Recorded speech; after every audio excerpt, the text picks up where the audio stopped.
Amigo espectador, é um enorme prazer estar de novo com vocês com o programa Profissão Cultura, que hoje traz Caio Ferreira. Caio Ferreira, você nasceu onde? Aqui em São Carlos? Aqui em São Carlos. E como é que foi a sua vida acadêmica? Você tem uma vivência na universidade? Como é que é ela? Eu sou formado em Publicidade e Propaganda, Certo. sou pós-graduado aqui na Federal em Discurso e Leitura de Imagem, mas paralelamente à minha formação acadêmica, eu sempre levei junto a minha formação artística, que são os trabalhos que eu desenvolvo com o ilusionismo. E quando é que você se percebeu ilusionista pela primeira vez? Quando eu quis fazer mágica pela primeira vez, eu tinha uns 13 anos, eu gostava de uma menina da minha sala, e eu vi o David Copperfield na TV, ele fazia aparecer uma rosa e dava para uma moça da plateia. Eu falei, é isso, eu preciso aprender a fazer isso. Então eu comecei assim, eu comecei com essa motivação como autodidata, buscando livros, buscando vídeos, buscando conferências, até que eu conheci um grande artista, que é o Carlos Eduardo Riosdorff, que ele utiliza a mágica como elemento lúdico nas palestras. Ele é um grande estudioso de artes mágicas, ele atende hoje como palestrante em mercados corporativos, mas ele é um grande estudioso de artes mágicas e ele que começou a me ajudar no começo da minha carreira, começou a me instruir e me preparar para os festivais, para as competições. Eu vou contar uma coisa da minha vida. Quando eu tinha 13, 14 anos também, eu tinha uma moça que eu não conseguia alcançá-la. E aí o que aconteceu? Eu combinei com 3 amigos e a gente foi para o meio do mato catar vagalume. Aí, numa noite que estava meio nublada, eu fui com um balde de vagalumes na porta da casa dela e falei, pô, você sai toda noite para passear? Ela, mas o tempo tá ruim. Eu falei, eu trouxe as estrelas para você. E soltei aquele monte de vagalumes, né? Olha, durante uma semana eu fui o cara mais feliz do mundo. Depois ela viu a besteira que fez e foi embora. O que eu vou pedir para você é o seguinte, já que você falou que aparece uma flor e entrega para uma moça, não precisa entregar flor para ninguém, até porque os rapazes da câmera são feios. Sim. Mas faz aparecer alguma coisa, você pode fazer isso agora? Claro. Vamos lá. Claro. Olha só, você já viu que nossa carteira é quente, né? Porque aqui a gente pode queimar todas as contas. Mas olha só que interessante, dentro dessa carteira eu tenho um pedaço de papel. Certo. Pega ele na sua mão. Ok. Vou pedir para você abrir esse papel. Vou abrir o papel. E mostra para a câmera. Tá bom. Eu vou mostrar para aquela câmera ali, tá bom? Olá, olá, abri. Aqui. Mostrou? Tá aqui, Aí. tá aqui. Agora mostra para aquela ali. Mostro para essa aqui. Ali. Agora olha para mim. Ali, mostro. Sorria. Beleza. Legal. Olha lá, presta atenção no papel e no isqueiro. Certo. É só eu fazer isso, ó. E se você olhar bem, esse papel é uma ervilha. Opa! É uma ervilha transgênica. Muito legal. Olha aqui, ó. Legal? Muito bem. Vamos continuar. Legal. Vamos lá. Você, como ilusionista, você já começou exatamente na arte do ilusionismo ou você praticou algum tipo de atividade que nós poderíamos chamar de mágica, circense, alguma coisa? Tá. A diferença de mágica e ilusionismo é que o ilusionismo ele tem uma pegada mais teatral. Exatamente. Então, mágica é uma coisa mais casual, como isso que eu fiz. Okay. Os espetáculos teatrais que eu desenvolvo, eles unem outros elementos às artes mágicas. Isso é o ilusionismo. Então, por exemplo, iluminação, música, trabalhar com narrativas poéticas. Nosso espetáculo Arte do Ilusionismo, que a gente tem circulado por todo o estado de São Paulo, é um espetáculo teatral que mistura uma leitura clássica de clássicos do ilusionismo com música erudita, música clássica, música instrumental. Então, são leituras. Eu sempre gostei de tornar a mágica uma arte. Uma arte diferente daquela coisa assim, da pombinha, do coelhinho, da cartola, daquela coisa com lantejola, daquela coisa estigmatizada do que é a visão que a gente tem de um mágico. Vamos fazer o seguinte, porque esse assunto é muito interessante. Vamos tornar esse assunto um pouquinho mais, digamos, profundo. nós sabemos que o que transforma a arte em arte é a polissemia, é ter muitos significados, abrir as pessoas para que elas desenvolvam sensibilidades. Aparentemente é o que você gosta de fazer. Então conta mais um pouquinho sobre isso, como é que você, quando está construindo um trabalho, no que você pensa, que tipo de espectador você está vendo, que tipo de mensagem você quer passar? Eu faço toda a criação dos meus números, dos números que foram premiados, que foram para os festivais, eu crio a partir da trilha, da música. Então é uma inspiração, é um momento. Então o meu tipo de trabalho, ele não é só para agradar a criança, o idoso, o adulto, é para agradar todos os públicos. Todos os públicos, eles gostam desse tipo de trabalho, porque mágica é uma coisa assim que encanta todo tipo de público, né? Sim. Não tem uma coisa assim, eu não gosto de mágica. Todo mundo gosta de mágica, é uma coisa assim que atrai o público. E eu gosto muito de tornar a mágica mais mágica de verdade, porque a mágica é uma poética teatral, porque o ilusionista, ele está interpretando um papel de uma pessoa capaz de realizar coisas impossíveis. E para realizar uma coisa impossível, eu preciso de técnica, eu preciso criar um teatro, eu preciso criar uma narrativa para aquilo ser interessante, para aquilo ser bacana. Tem cenas dos espetáculos teatrais que eu entreguei para a produção, que se vocês quiserem mostrar para o pessoal... Ok, está mostrando agora, a partir de agora, mas eu gostaria que você continuasse ilustrando. Claro. Pode falar um pouquinho a respeito desse teu processo, agora o pessoal está olhando. Não, tranquilo. Eu gosto de tornar a mágica mais mágica de verdade possível. Okay. Então, para isso, tem números que, por exemplo, exigem... Tem um número que eu faço no espetáculo fazem 7 anos, que é um número que eu faço aparecer cartas. Faz 7 anos que eu estou ensaiando esse número e deixando ele perfeito, e assim, faz uns 3 meses eu achei o jeito dele ficar perfeito. E quanto tempo que é esse número é uma cena de 3 minutos. De 3 minutos, vamos deixar para o finalzinho, porque eu quero que o espectador fique conosco por bastante tempo. Então, seguindo com as nossas perguntas, que público te emociona mais? Eu sei que todos os públicos são públicos que nos emocionam, mas você tem uma lembrança de algum tipo de apresentação que você realmente se emocionou? Conta para nós. Toda apresentação acaba tendo as suas emoções e as características do público. Eu me emociono quando o público se emociona. Se o artista ele não está ali em cena, ele não está vivendo aquilo em cena, o público também não vai viver aquilo em cena. Então, sempre que eu faço esse espetáculo, que é Caio Ferreira, Arte do Ilusionismo, que é o espetáculo que tem os meus números que eu tenho trabalhado, que é um pouco da minha trajetória, tudo que eu já criei até hoje está nesse espetáculo. E eu entrego isso para o público e o público responde, rindo, se emocionando, às vezes chorando. É a maior gratificação. Eu gosto de fazer essa troca com o público. Não existe assim, eu estou aqui num espaço fechado, eu vou apresentar isso, acabou. É uma troca, entendeu? E sem essa troca não existe arte. A arte é uma troca entre o artista e o público. É muito interessante observar que a maneira de se apresentar, a busca da emoção, é idêntica, rigorosamente idêntica ao depoimento do Rodrigo Zanck, aqui mesmo. Rodrigo, grande amigo. No Profissão Cultura. Ele se expressou da mesma forma como artista da música que ele é. Nessa sua vida como ilusionista, você tem algumas glórias, né? Falaram-me que você é um bicampeão.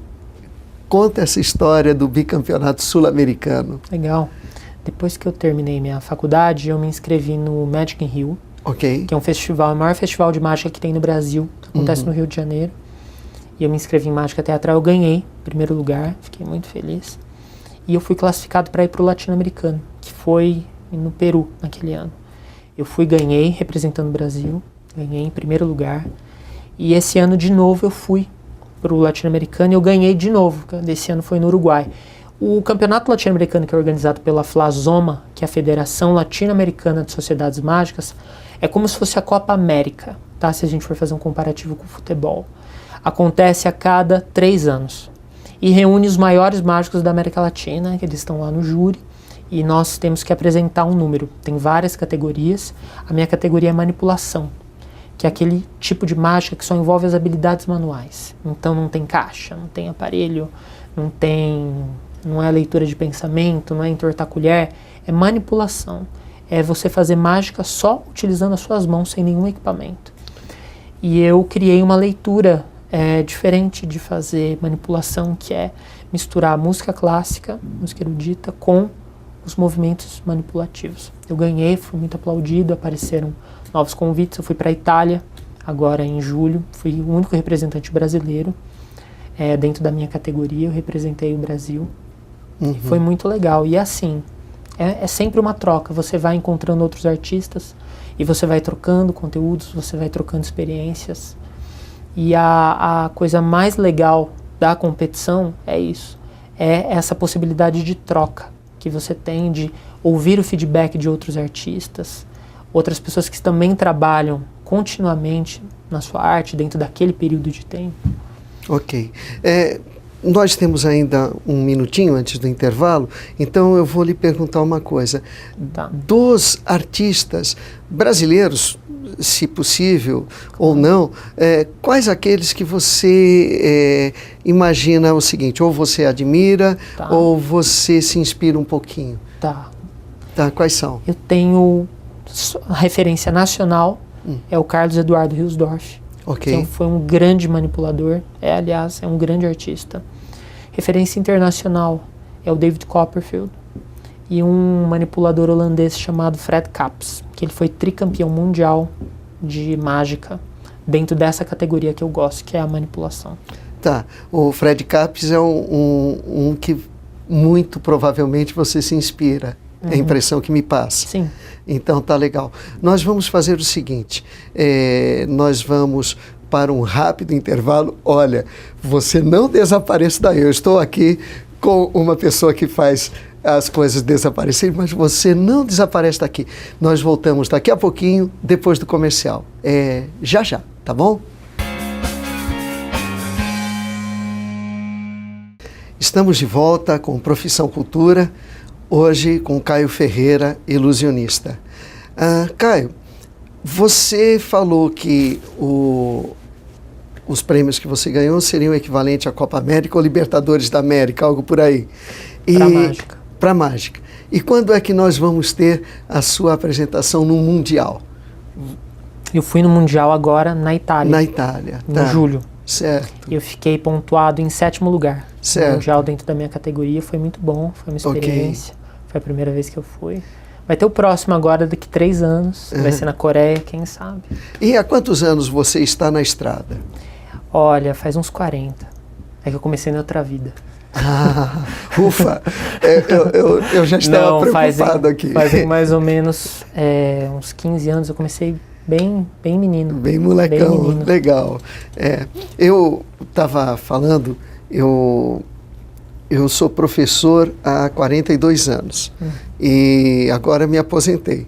E o meu contador, ele fez as contas de quantos alunos eu tive, né? Foram 42 mil alunos. Nossa. Você, de público, você tem uma ideia de quantas pessoas já viram o teu show?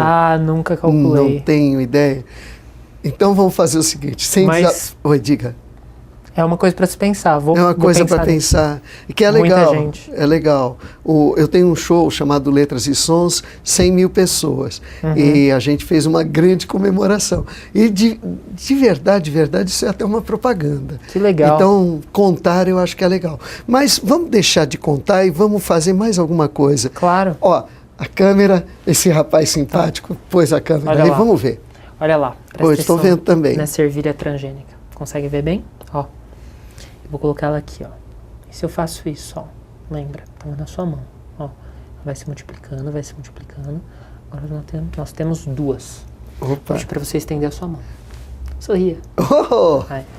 Olha lá. Olha lá. Se eu coloco essa daqui Ó, calma e lentamente, aqui, ó, na minha mão. E essa daqui, Ney, em cima da sua mão, assim. Você sabe o que acontece? O que acontece? Não vai acontecer nada, Ney. Essa vai ficar aqui, essa vai ficar aqui, viu? Não vai acontecer nada. Vai ficar uma em cada mão. Mas eu tive uma ideia. Aperta essa daqui na sua mão. Vira o pulso pra baixo. Que a bola que tá na sua mão vai sair da sua mão e vai aparecer com a minha. 3, 2, veio, viu? Mas ela pegou a que tava aqui na minha mão, viu? Ixi. E voltou. Voltou. Vamos ver? Opa! E caiu tudo. Agora vamos ficar fora da câmera para eu juntar o estrago que eu fiz aqui. Vamos devolver as bolas para o nosso entrevistado. Pronto. Tem problema. Caramba! Como é que você fez isso? Não conta. O gostoso é ver feito. E, bom, você não faz isso com o público. O quê? Desaparecer com o público, não, né? Algumas pessoas, sim. Algumas. Se você quiser se vingar de alguém, leva no espetáculo. Eu estou pensando nisso. Some, mas não volta, nunca mais. Eu estou pensando seriamente nisso. Bom, voltamos à nossa entrevista. E falando um pouquinho mais a sério. Hoje em dia, para a atividade do ilusionista, você tem o público, isso eu imagino que é fora de questão, a gente percebe claramente. Você tem apoio, os ilusionistas têm apoio. Eu estou perguntando não só do apoio governamental, mas o apoio de empresários. Como é que acontece isso? Aonde você costuma se apresentar? Em que tipo de local? E que apoio que existe para a atividade no Brasil? Eu me apresento tanto em eventos sociais, particulares e corporativos, que eu desenvolvo produtos que seriam serviços de entretenimento dentro de confraternizações, encontros, circuito de palestras, às vezes quer colocar alguma coisa no meio, ou um produto de entretenimento. Mas assim, o que eu mais gosto de fazer e desenvolver são os espetáculos teatrais, que a gente tem trabalhado com o SESC, e a gente também tem trabalhado com algumas produções independentes. Certo. Né? Então, a grande dificuldade para todo artista, não é só o ilusionista, o ator de teatro, o músico, é conseguir patrocínio, porque você pode ter o melhor trabalho possível, você pode ter premiação, você pode ter um puta do material, nada garante que você vai conseguir apoio cultural, que você vai conseguir um patrocinador. Sim. Então essa é a grande busca, e nós oferecemos assim várias ações de merchandising para o apoiador dentro do espetáculo, ações que a gente consegue linkar com mágica. Então eu posso fazer um efeito de mágica com um produto ou com um serviço que um patrocinador tenha. Então, e isso fortalece a imagem dele como apoiador cultural, sim, como patrocinador, reforça a mensagem, às vezes, que ele quer transmitir. Então é uma luta, mas a gente sempre está buscando apoiadores e patrocinadores. Do ponto de vista de apoio público, existe? Como é que estão essas coisas? Existe. Por exemplo, existem os editais, né? Certo. Os editais culturais que a gente tenta entrar. Então, por exemplo, agora em Ribeirão, eu vou fazer um espetáculo no Teatro Pedro II, que é o terceiro maior teatro de ópera do Brasil, e a gente conseguiu o teatro sem ter que pagar os encargos. Certo. Os encargos do teatro, que são muito caros. A gente conseguiu o teatro graças a um projeto cultural, que chama Projeto Amigos da Casa, que é um projeto. E assim como outros, tem vários outros circuitos. E a gente está tentando, está aos poucos, tentando se encaixar, mas não existe nenhuma política, porque ilusionismo não é nem circo nem teatro, não é dança, não é música, ele é outra categoria. Então é uma coisa complicada assim, às vezes, da gente adequar. Né? E do patrocinador ele vê. Então, por exemplo, tem alguns festivais de teatro, mas são outras propostas. Tem alguns festivais de dança, mas é outras propostas. Tem festival de circo, mas é outra proposta. Então é uma proposta diferente. Então ela pode se encaixar em quase todos. Okay. E a gente está buscando, por causa desse pioneirismo, a gente está buscando o encaixe nos melhores circuitos, nos melhores festivais que gostariam de eu entendo realmente a sua atividade como uma arte cênica, né? E, nesse sentido, eu também achei muito interessante a sua observação de que o que você está fazendo é teatro. Sim. E eu sinto que você está muito mais próximo do teatro do que da mágica, sim, no sentido do mágico tradicional. Nessa situação do teatro, as coisas realmente devem ser muito complicadas, porque o teatro a estrutura do teatro é muito cara. Quando você imagina um teatro municipal, você está imaginando uma equipe técnica que deve girar em torno de 15 pessoas, que se são funcionários públicos, tem hora extra, tudo que está fora do horário comercial. O teatro particular tem a dificuldade de ter entre safra. Existem épocas que, sim, o teatro particular tem pouca gente. Então, realmente, e você é o espetáculo de uma pessoa só, a produção deve ser muito pequena. A produção, por incrível que pareça, embora seja um espetáculo que eu sou o foco principal, tem 8 pessoas que trabalham. Entre produção, iluminação, técnico de som, sonoplastia, tem uma assistente de cena que some, tem um ator que é o meu ajudante, que ele é comediante, o nome dele é Mudo. Ele faz tudo errado. Então, a gente une várias artes no mesmo espetáculo. Perfeito. Então, mistura humor, mistura emoção. Então, atrai criança, agrada adulto. Não é humor, como que eu posso dizer, é um humor inteligente. Não é aquele humor pastelão, que é aquela coisa que tem muito palavrão. Então, é uma coisa que acaba agradando a todos os públicos, que é uma vantagem da mágica, do ilusionismo. Ela consegue englobar uma grande parcela. De 8 anos até 80 anos se englobam, as pessoas gostam. Ok. Enquanto eu estou falando, aí embaixo está o telefone, o e-mail, vocês têm site, então vamos colocar tudo isso aí. E eu vou fazer o seguinte, como hoje eu imagino que as palavras são muito menos importantes do que as imagens, eu vou encerrar o nosso programa com aquilo que a gente prometeu lá no comecinho. Nós vamos ver o nosso amigo Caio trabalhando com cartas. E agora eu sou espectador. Legal, vamos lá. Olha que legal. É um baralho, só que esse baralho é um baralho muito peculiar.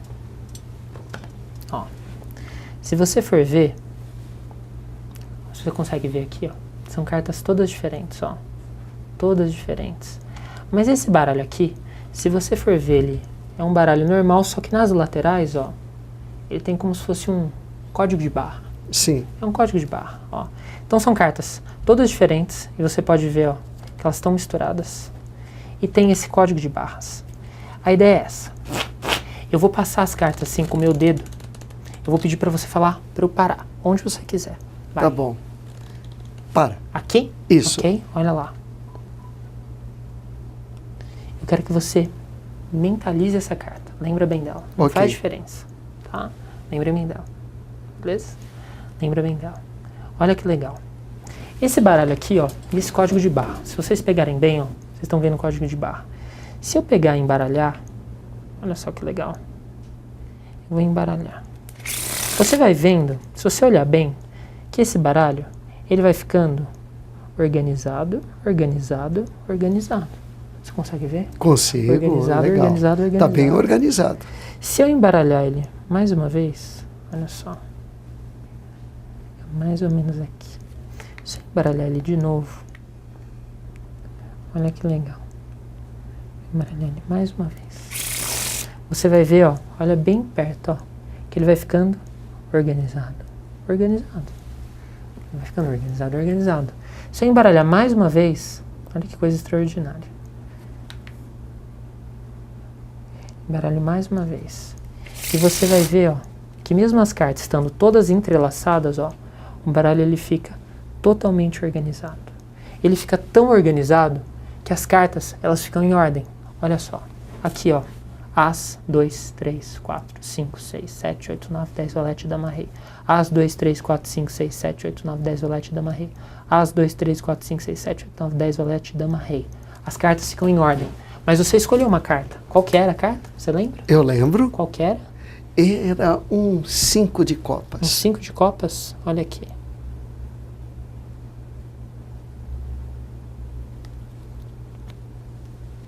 Cinco de copas. Perfeito. Um 5 de copas. Olha lá. Muito legal. Legal? Muito legal. E nesse momento nós encerramos o nosso Profissão Cultura e não desapareça, olha, nada de sumir da nossa telinha. Semana que vem nós teremos uma outra apresentação. Ah, tem uma coisinha, para encerrar mesmo. Diga quando é que você estará em São Carlos. Ah, sim.